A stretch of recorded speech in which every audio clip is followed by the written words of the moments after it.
சரி வாங்க. என்னடி இது பிஸ்கட்டோட வந்திருக்க? டெரஸ்ல இருக்கீங்க, எனக்கு கூடாதா? அதான் பெட்ஷீட் எடுத்து வந்தேன். போத்திக்கிட்டே பேசுவேன், இதுல ஒண்ணும் தப்பு இல்லையே. இல்லம்மா தப்பே இல்ல. வந்து உட்காரு. ஏன் உன் மேல படுத்துக்குவா? ஆடி லட்சத்தி இதை கேட்கணுமா? வா வந்து படுத்துக்குவா. என்னடா பெட்ஷீட்டோட வந்திருக்கா?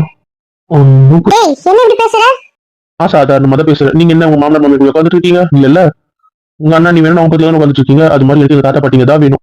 எனக்கு யார் வேணுமோ அவங்க கூட தான் உட்காருவேன், அவங்க பக்கத்துல தான் உட்காருவேன், அவங்களை புடிச்சுக்கிட்டு தான் உட்காருவேன். புரிஞ்சுதா? அம்மாக்குள்ள இப்படிதான் வெறுப்பு கூடுறா, நல்லா கூடுறா, இன்னும் நல்லா சேர்த்து நான் கூடுறா.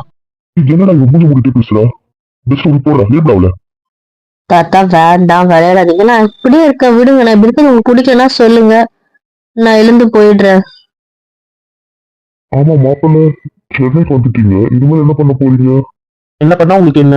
உங்களுக்கே அதெல்லாம் பாருமா எப்படி பேசுறாரு.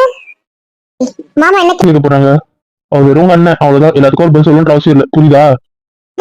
என்ன பேசுற? அவர் பொண்ணு இந்த பாருமா, இப்பதான் என் பேரன் வந்திருக்கான். சும்மா வெறுப்பேற்றிட்டு இருக்காது. நீங்க எதையாவது யாரையும் பிடிச்சி வெறுப்பேற்றியா? அவன் மீதே நிறுத்த வந்து இங்க கிளம்பி போயிட்டே நிற்கிற. நாங்க நிம்மதியா இருக்க வந்தா இங்க வந்து எடுத்துட்டு இருக்கியா? மாமா நான் ஒண்ணும் கேட்கல. ஒண்ணு நீ புரிஞ்சுக்கவே மாட்டேன். சாரி தவிர தெரியல முடிச்சுட்டு சாரி சாரி. அது ஒரு கோவத்தை அடிச்சுட்டு சாரி சாரி சாரி. உங்களுக்கு இந்த அளவுக்கு அவன் நினைக்க சாரி சாரி. பாருங்க, இது நீங்க அடிச்சதால ஆகல.